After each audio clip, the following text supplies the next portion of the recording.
उपमुख्यमंत्री देवेंद्र फडणवीस यांनी अजित पवार यांच्याबद्दल म्हटले की शरद पवारांसोबत अजित पवारांनी पक्ष उभा केलाय। शरद पवार सुप्रिया सुळेंना स्थान देणार म्हणून अजित पवार बाहेर पडले आहेत। अजित पवार उद्धव ठाकरेंना किती ओळखतात हे माहीत नाही, परंतु मी उद्धव ठाकरेंना चांगलाच ओळखतो। उद्धव ठाकरे यांचे मार्गदर्शक शरद पवार असून त्यामुळे शरद पवार जे बोलतील तेच उद्धव ठाकरे करतील, असे उपमुख्यमंत्री देवेंद्र फडणवीस यांनी म्हटले। त्यांना मेडिकल हेल्पची आवश्यकता आहे, त्यांनी एखाद्या चांगल्या सायकियाट्रिस्टला दाखवावं आणि त्यांनी त्या ठिकाणी मदत घ्यावी।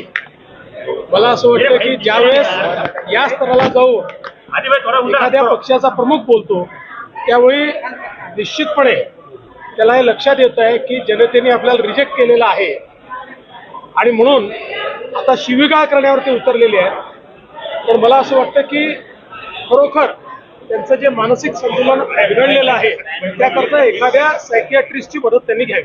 हो, संध्याकाळी अनिल देशमुख आपली भेट घेतली असं आम्हाला कळतंय। याच हॉटेलमध्ये होते, उदय सामंतांची भेट घेतली, त्यांनी कबूल केलंय। माझी भेट अनिल देशमुखांनी घेतलेली नाही। अजित दादा शरद पवारांचा मुलगा असतो तर मला संधी मिळाली असती, ते तर स्पष्टच आहे। त्यात त्यांनी जे सांगितलं काय आश्चर्य आहे का? बघा, शेवटी पवार साहेबांसोबत पक्ष उभा कोणी केला? तो अजितदादांनी केला।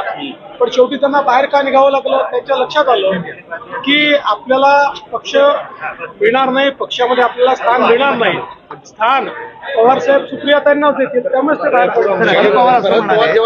चंद्रकांत पाटील जे बोलले होते काल बोलले तर काल त्याच्यावर बोललो। शरद पवार यांच्या वक्तव्यानंतर असं म्हणत होते की शिवसेना म्हणून काँग्रेसमध्ये विलीन होईल, पण अजित पवार असं म्हणतायत आता शक्यच नाही ते, कारण मी उद्धव ठाकरेंना चांगलं ओळखतो, त्यांच्याबद्दल ते सकारात्मक बोलले अशी चर्चा सुरू आहे। असं आहे, अजित दादा उद्धवजींना किती ओळखतात मला माहिती नाही, पण मी उद्धवजींना चांगला ओळखून आहे। सध्या उद्धवजींचे फिलॉसॉफर आणि गाईड हे पवार साहेब आहेत। पवार साहेब जे म्हणतील तेच उद्धवजी करतील।